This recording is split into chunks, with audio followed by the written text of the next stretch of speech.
hija s-sitwazzjoni dwar il-COVID hawn Malta. Il-bieraħ komplejna żidna iktar in-numru ta' testijiet li qegħdin nagħmlu biex naqbdu iktar każijiet u propju issa l-bieraħ għamilna 993 swabs, ġifieri aħna qegħdin nippruvaw nilħqu il-limit ta' kemm nistgħu nagħmlu testijiet.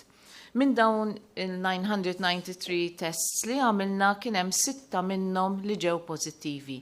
U fost dawn is-6 kellna wieħed mill-każijiet li kien importat minn barra minn Malta. Bekk issa għandna 299 cases. X'inhuma dawn is-6 każijiet? Għandna raġel Malti ta' 63 sena li huwa fi stat kliniku li huwa tajjeb, kellu griżmeħ juġawh fl-4 ta' April u għamilnilu t-test u ħareġ li huwa pożittiv. Dan huwa persuna li huwa pensjonant u allura kull ma kien hemm huma l-kuntatti tiegħu tal-familja. Għandna mara Maltija ta' 47 sena li din beda jkollha uġieħ fil-widnejn u uġieħ fil-ġogi fis-6 ta' April, għamlet it-test u ħareġ li huwa pożittiv u qegħdin nagħmlu contact tracing tal-membri tal-familja tagħha. Kellna raġel Malti ta' 56 sena li huwa healthcare worker u dan kellu sintomi fis-6 ta' April u beda jkollu nieħru mblukkat, allura għamilnilu t-test u hemmhekk ħareġ li huwa pożittiv u bħalissa għaddejjin bil-contact tracing tal-kollegi li kellu miegħu, però ma jidhirx li kellu kuntatti ma' pazjenti. Għanna mara Maltija ta' 57 sena li din nqabdet pożittiva meta konna qegħdin nagħmlu r-rutin test li qegħdin nagħmlu qabel operazzjonijiet.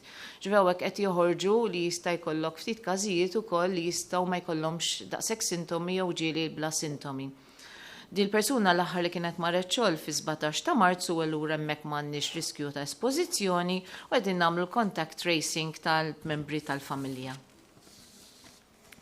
Għanna każ pożittiv ta' baby ta' xar li kien qiegħed l-isptar, dan beda bis-sintomi ta' sola u qtuħ ta' nifs fis-7 ta' April, għamilnilu t-testijiet u ħareġ li huwa pożittiv, allura issa għaddejjin bil-contact tracing kemm tal-membri tal-familja kif ukoll tal-istaff u tajjeb ngħidu li issa ma kienx hemm iktar każijiet ta' baby soħra mill-istess sala fejn hemm dan il-baby, però qegħdin nagħmlu t-testijiet u l-investigazzjoni tagħna.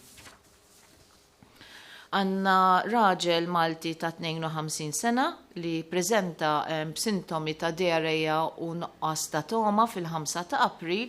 Dan kien imsiefer barra minn Malta u ġie lura Malta fit-2 ta' April mill-Ingilterra u allura dan huwa każ li huwa relatat ma' safar barra minn Malta. U qegħdin nagħmlu contact tracing tal-familja li ma kinux imsifrin miegħu. Bekk dawn kienu is-6 każi li kellna llum.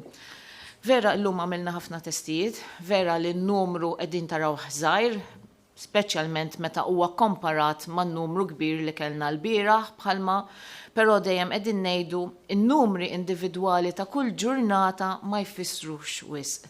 Ifisser dik it-trend li għandna li bil-mod il-mod tilejn il-fuq u dik hija xi ħaġa li aħna rridu nżommu li nibqgħu tilejn il-fuq bil-mod il-mod imma ħalli aħna nkun nistgħu il-kerv li aħna mistennijin li jkollna bħal kull pajjiż ieħor, aħna m'għandna xejn inqas minn ħadd ieħor, hija imma li flimkien aħna nkun nistgħu nagħmlu iktar flattening ta' din il-kerv ġif kemm jista' jkun l-ammont ta' nies li jkunu affettwati f'kwalinkwa punt ħajkun dejjem l-inqas li nistgħu nżommuh ħalli jkun hemm inqas nies hemm barra li huma morda at any one point in time u allura jekk ikollna n-nies li għandhom bżonn jidħlu l-isptar jew anke jekk ikun hemm nies li jistgħu jkollhom bżonn ITU bħala admission, dak inżommuh kemm jista' jkun baxx ħalli aħna nkun nistgħu nikkuraw kwalinkwa pazjent li qed ikollna.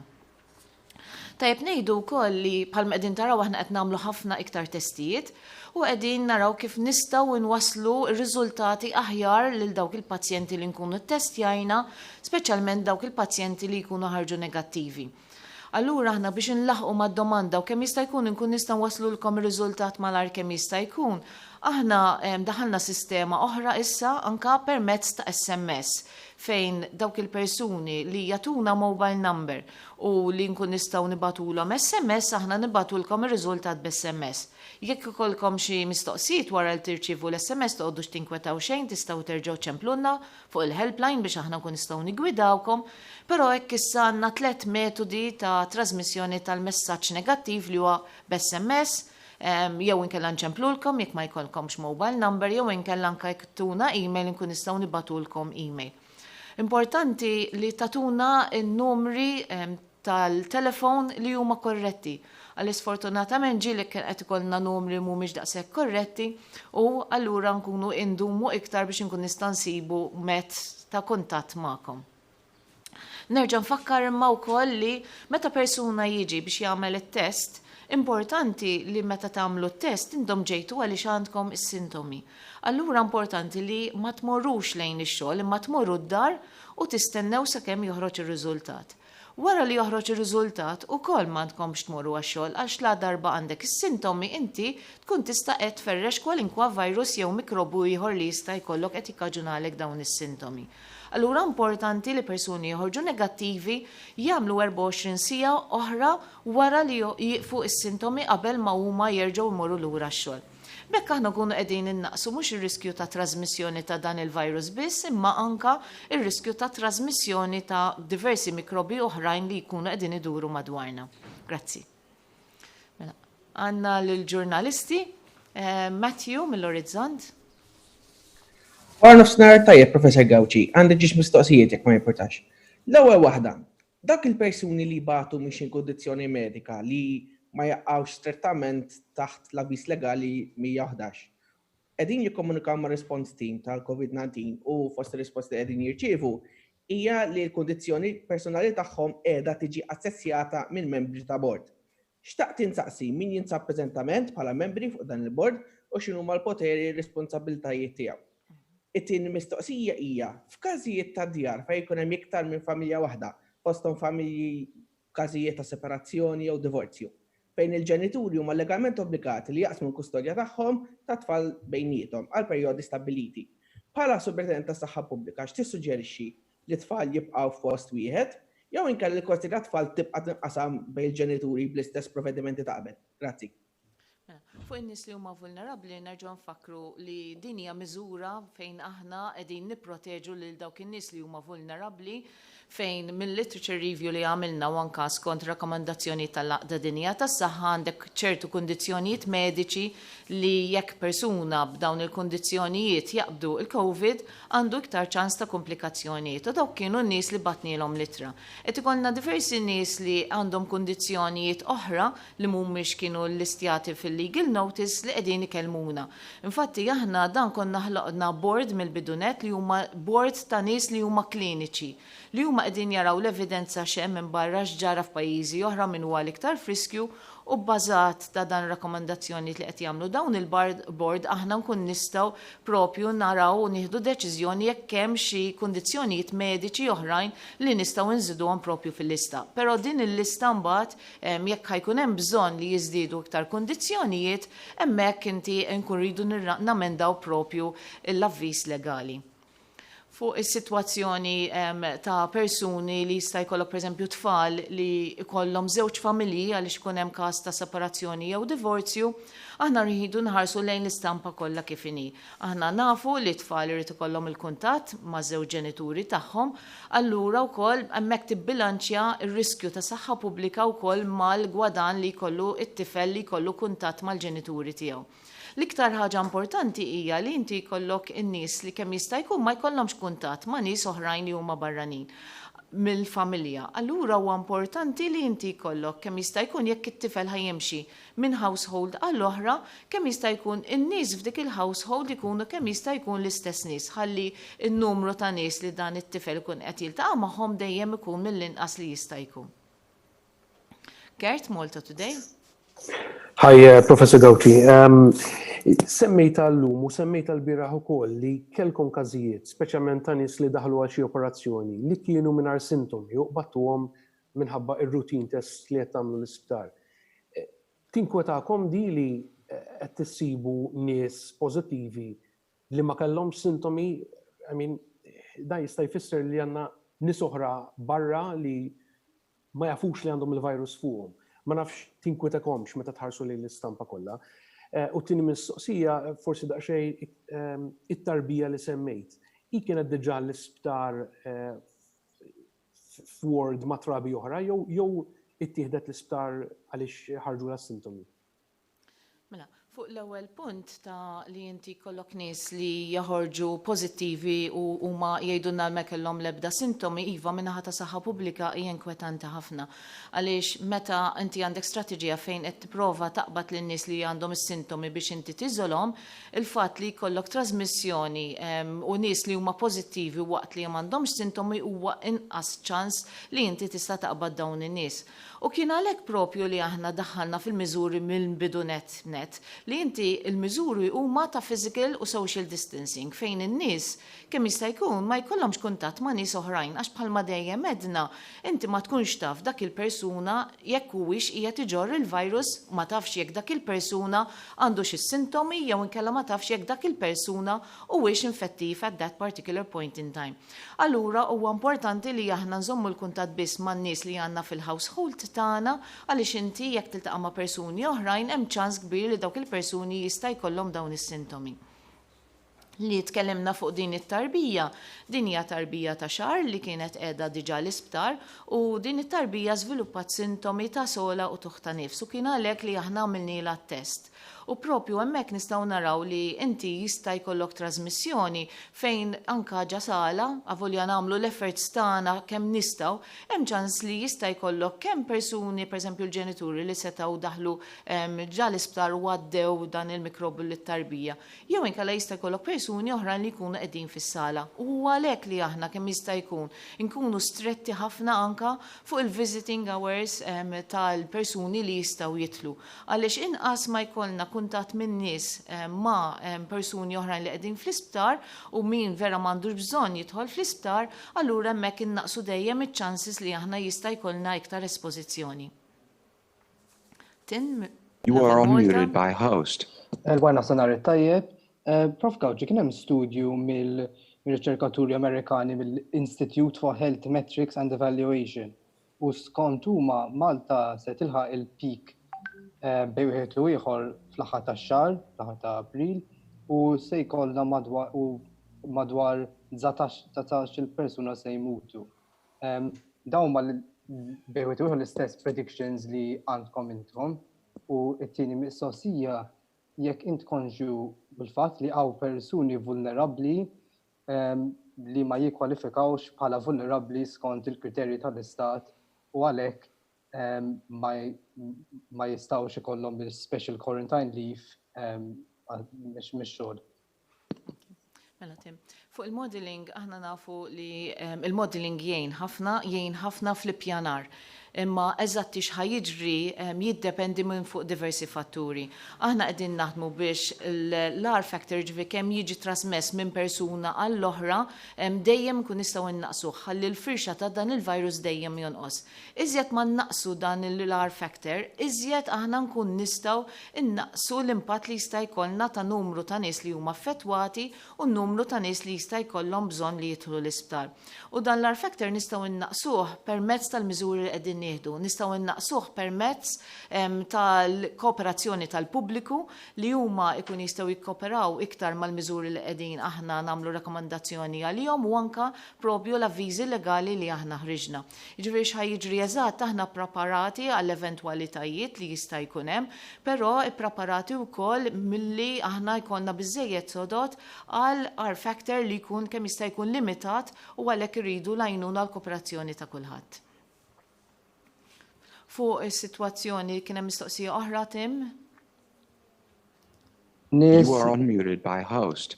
Iva, fuq nies li huma vulnerabbli li għandhom kundizzjonijiet bħal Family and Mediterranean Fever li ma jikkwalifikawx bħala vulnerabbli skont il-kriterji tal-istat. Eżatti. Dik naħseb hija torbot mal-mistoqsija li kellna qabel li għandna dak il-bord li huwa kompost minn kliniċi li qegħdin jaraw jekk hemm xi kundizzjonijiet oħrajn li għandna nżidu mal-lista jew inkella mhumiex daqshekk vulnerabbli. Grazzi.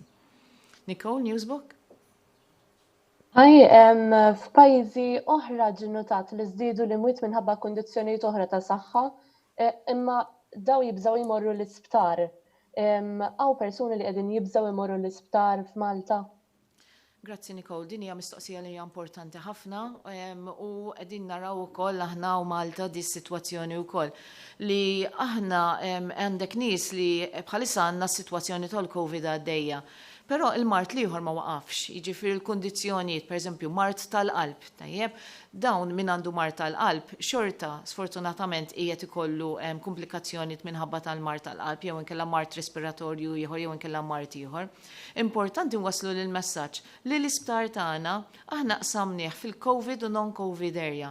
Ġifieri aħna qegħdin nieħdu l-miżuri kollha meħtieġa biex persuni li għandhom kundizzjonijiet oħra li għandhom bżonn il-kura l-isptar ma qogħdux jibżgħu biex jiġu l-isptar għaliex inkella il-komplikazzjonijiet li jistgħu jinqalgħu jistgħu jkunu gravi. Infatti wkoll inti tibda tara li anke meta tqabbel ċertu mortalità f'ħafna pajjiżi mhux Malta biss tibda tara li fejn ikun hemm sitwazzjonijiet bħal dawn, il-mortalità tibda tiżdied. Għaliex li jiġri hija li n-nies jibdew jibżgħu ikollhom jimissu mal-healthcare services u allura hemmhekk in-nies joqogħdu lura milli jmorru għall-kura li hemm bżonn. Nassigura li n-nies li aħna qegħdin nieħdu l-miżuri kollha meħtieġa biex inżommu l-isptar tagħna safe u biex aħna nkun nistgħu nikkuraw kemm dawk in-nies li għandhom bżonn kura minħabba l-COVID, imma anke dawk in-nies li għandhom bżonn kura għal kundizzjonijiet oħra. Marija, Net News. Nsellimlek Professor Għawdxin. Mela hemm rapporti ta' fabbriki li għandhom l-ewwel każ. X'miżuri qed tittieħdu f'daw il-fabbriki? U t-tieni mistoqsija qed ikun hemm it-tieni sejħa l dawk il-Maltin li qegħdin barra biex jinġibu lura Malta fil-jiem li ġejjin. Qed tkun ixara ħafna li dan se jkun l-aħħar ċans. Għaliex qed isir dan?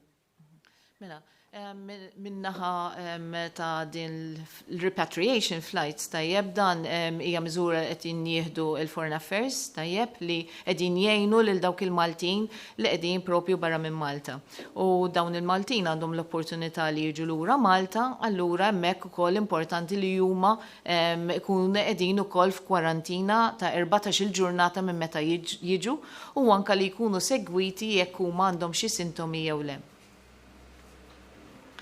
Albert, Malta Independent. Salimlek, Profs Għawdxin żewġ mistoqsijiet jekk jogħġbok. L-ewwel waħda qegħdin naraw li ċerti pajjiżi bħall-Awstrija u bħan-Norveġja avolja għadhom qed jirreġistraw każi ġodda qed jillaxkaw fuq il-miżuri li ħadu anke sal-punt li qed jerġgħu jiftħu l-iskejjel. Taħseb li daw il-pajjiżi qed jieħdu riski kbar jagħmlu hekk u tarax il-possibilità li in the short term f'Malta ikun hemm xi miżuri li jiġu irrilassati. U t-tieni mistoqsija huwa minnu li kien hemm supermarket lokali li mhuwiex l-outlet tal-Lidl li kien diġà semma li kien ingħalaq u ffumigat minħabba li kien hemm impjegat li nstab pożittiv għall-virus u jekk huwa minnu tistax tgħidilna x'miżuri ttieħdu fuq dan il-każ. Fuq il-miżuri li inti tieħu meta tkun qed f'sitwazzjoni bħal din ta' pandemija, aħna bħalissa qegħdin fil-containment phase fejn aħna qegħdin naraw kemm jista' jkun innaqsu n-numru ta' każijiet li jkun hemm in-numru ta' każijiet li qegħdin jinfirxu biex aħna nikkontenjaw kemm jista' jkun is-sitwazzjoni. Bħalissa għadna tilejn il fuq fil-kerf. Bħalma qegħdin taraw il-każijiet qed ikollna kuljum u n-numru ta' każijiet li jinbidlu ta' kuljum mija l-ebda indikazzjoni li aħna wasalna lejn il-pik. Għadu bil-bidu ħafna. Allura aħna hemmhekk qegħdin nibqgħu għaddejjin bil-miżuri li għandna u qabel ma aħna tibda tara li wasalt fil-pik, wasalt f'plateau u qabel inti tibda tara li inti jkollok nuqqas ta' każijiet li huwa sostenibbli, jiġifieri tara li vera hemmhekk inti bdew jonqsu l-każijiet, importanti li aħna noqogħdu attenti hemm x'miżuri nibdew nirrilaxkaw. Jiġifieri aħna qegħdin noqogħdu ħafna attenti fuq dawn il-miżuri, naraw li inkomplu saħħu wkoll il-kooperazzjoni tal-pubbliku għaliex kif sejrin bħalissa sejrin tajjeb, però importanti li kulħadd isegwi dawn is-sitwazzjonijiet. Fuq supermarkets u anka norbot ukoll mal-mistoqsija li saqsiet Marija qabel ukoll hija li meta aħna jkollna każ u li naraw li dan il-każ kien simptomatiku waqt li kien fuq il-post tax-xogħol, aħna nagħmlu risk assessment. Nagħmlu risk assessment ħalli naraw min kienu n-nies ta' madwar dak il-persuna u wkoll nagħmlu risk assessment ħalli naraw jekk kienx hemm pereżempju impjegati oħrajn jew inkella f'każi ta' supermarkets ta' nies li setgħu ġew esponiti. Iva kellna supermarket ieħor li kien hemm persuna waħda, però bħalissa qed nagħmlu risk assessment permezz tal-Environmental Health Inspectors ħalli naraw fejn dan il-persuna kien qed jaħdem. U sa issa mill-indikazzjonijiet li għandna hija li dal-persuna kien jaħdem biss fl-istor. Allura hemmhekk inti ma kellekx espożizzjoni għal klijenti li jattendu f'dan is-supermarket, imma wkoll xorta jkunu ttieħdu l-miżuri ta' disinfection tal-erja fejn il-persuna jkun qed jaħdem. Kit, TV, Professor Għawdxin, jekk tippermetti li fuq ħalfar ħanibda nsaqsik, tifhem u tapprezza li s-sitwazzjoni hemmhekk anke kif qal id-Deputat Prim Ministru żgur qal li se jkun aktar każijiet minn hemmhekk, imma tapprezza li hemmhekk l-ispazju huwa limitat, għandek aktar minn 1000 persuna qed jgħixu fi spazju żgħir ħafna. Jekk forsi x'qed tikkonsidraw il-possibilità li wħud mill-immigranti jiġu trasferiti f'postijiet oħrajn, jien naf fil-lukandi li bħalissa mhux qed jintużaw. U t-tieni mistoqsija semmejt inti fl-aġġornament tiegħek il-każ ta' dik it-tarbija ta' xahar u anke dik il-mara li daħlet għall-operazzjoni u nstab li hija pożittiva fir-rutina li saret qabel l-operazzjoni. Fl-isptar jidher li qed ikollna dawn il-każi u l-frontliners huma l-ħaddiema u l-infermiera. Jekk kellkomx każi ta' infermiera u tobba speċifikament mill-IDU, mill-Infectious Disease Unit, li nstabu pożittivi u jekk iva x'miżuri tieħdu? Fuq ħalfar, nifmu li iva hemmhekk huwa ċentru fejn għandek numru ta' nies u hemmhekk aħna għaddejjin ukoll bi-komunikazzjoni magħhom ta' x'miżuri għandhom jittieħdu biex huma naqsu l-firxa bejn persuna u oħra. Barra minn hekk ukoll imma l-iktar importanti hija li aħna għandna ħidma flimkien mal-Ministeru responsabbli imma anke wkoll mar-Red Cross li proprju qegħdin naħdmu qrib ħafna tagħhom biex huma jkun jistgħu jidentifikaw dawk l-immigranti li huma qegħdin fiċ-ċentru li jistgħu jkunu l-bidu ta' li għandhom ċertu sintomi. Dawn mbagħad hemmhekk mill-ewwel jiġu iżolati u wkoll nagħmluhom it-testijiet. Sassa ma kellniex iktar każijiet li qalulna li kellhom sintomi imma lura qegħdin inkomplu nsegwu s-sitwazzjoni wkoll. Tajb ngħidu wkoll li l-Red Cross hemmhekk ukoll għandhom faċilità fejn jistgħu ikun hemm kemm kwarantina u kif ukoll iżolazzjoni ta' pazjenti, però dan huwa importanti li aħna nkun nistgħu nagħtuhom il-kura li huma għandhom bżonn bħal kulħadd u tajjeb ngħidu imma li dawn il-maġġor parti tagħhom huma nies li huma b'saħħithom, allura naraw li s-sintom li jkollhom ikunu minimi ħafna. Fuq rigward ta' pazjenti li jista' inti jkollok ġa Mater Dei li huma jirriżultaw pożittivi, għandek dawk il-pazjenti li kif jidħlu eżatti mill-ewwel aħna qegħdin nagħmlu screening tal-pazjenti biex naraw jekk għandhom xi sintomi. Allura dawk in-nies li jkollhom is-sintomi mill-ewwel jiġu iżolati anke propju fil-casualty biex inti hemmhekk nagħmluhom it-test u nimxu wara li skont ir-riżultat li jkollna. Imma jekk aħna kombinazzjoni nsibu xi pazjenti li jkunu waqt li qegħdin l-isptar li għandhom dawn is-sintomi u anke jirriżultaw pożittiv, irridu niftakru li inti l-nies li qegħdin jitlu ġa l-isptar bħala viżitaturi, il-healthcare workers li qegħdin jitlu wkoll fl-isptar ukoll qegħdin fil-komunità. Allura ċansis li n-nies qegħdin ikunu fl-isptar u qegħdin iġorru l-virus u jitlu fil-komunità qiegħed hemm ukoll. U proprju għalhekk li aħna nieħdu l-miżuri biex kemm nipproteġu lil pazjenti mill-healthcare workers, imma anke nipproteġu lil healthcare workers mill-pazjenti.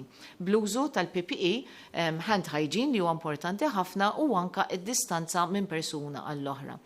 Kellna healthcare workers bħalma semmejna li kienu ħarġu pożittivi, dan għalina naraw li l-iktar ħaġa importanti hija li aħna naraw min kienu dal-healthcare workers fejn kienu qegħdin jaħdmu, x'kuntatti kellhom ma' nies oħrajn u speċjalment kollegi li kienu qegħdin jaħdmu magħhom u iva għandna numru ta' kollegi u healthcare workers li kellna npoġġuhom kwarantina għaliex kellhom kuntatt ma' persuni oħrajn. Dan kollu nagħmluh biex aħna nkun nistgħu nipproteġu lill-pazjenti imma anke wkoll lill-healthcare workers oħrajn. Claire, Times of Malta. Good afternoon. I go back to the question about the confirmed cases that did not show any symptoms. Would it be possible to give us the exact number of how many of these cases we've had? And the second question is, a number of countries have published their projections, yet we still don't have an idea of when the peak will happen or what our R factor is. Will you be publishing this and will you be telling the public what the R factor is at the moment? Bħal-medna għanna numru ta' każijiet li ma kellhomx sintomi, dawn kienu kollha ħafna minnhom li ġew ittestjati qabel ma jew daħlu l-isptar ħabba operazzjoni u allura dan in-numru komparat ma' numru li għandna ta' nies li huma simptomatiċi huwa ħafna iżgħar meta tqabbilhom ma' xulxin. Però aħna xorta bqajna għaddejn li aħna nkomplu nżidu wkoll dawk ir-random sentinel swabs li qegħdin nagħmlu ta' nies li m'għandhomx sintomi ħalli aħna nkun nistgħu naqbduhom kemm jista' jkun malajr.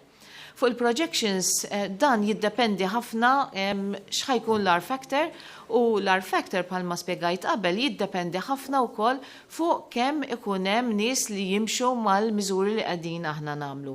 Għaliex l-R factor jiddependi ħafna kemm ikun hemm kuntatt ma' persuni oħrajn. Iżjed ma jkollok kuntatt ma' persuni oħrajn, iżjed ħajkun hemm trasmissjoni minn persuna għall-oħra u allura l-R factor iżjed ħajitla.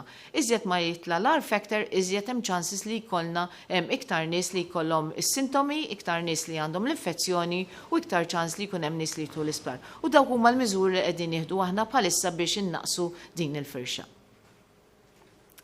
Nixtieq nirringrazzja lil kulħadd li ġurnalisti li jagħmlu mistoqsijiet li huma importanti ħafna li jkunu qegħdin waslu dawk il-mistoqsijiet li għandhom il-pubbliku u nerġa' nappella lil pubbliku. Dawn in-numri li qegħdin naraw ta' kuljum ma tistax tgħid iva illum kellna numru żgħir mela jien nista' nirrilaxka l-miżuri li għandna. Le, aħna qegħdin inħarsu lejn it-trend, jiġifieri kif tilejn in-numru tal-każijiet.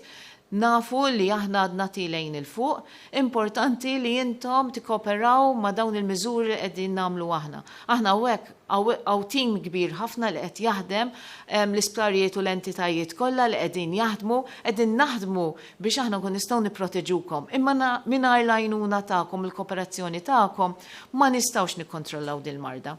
Għajnuna ħalli aħna nkun nistgħu waslu l-ħidma tagħna. Grazzi.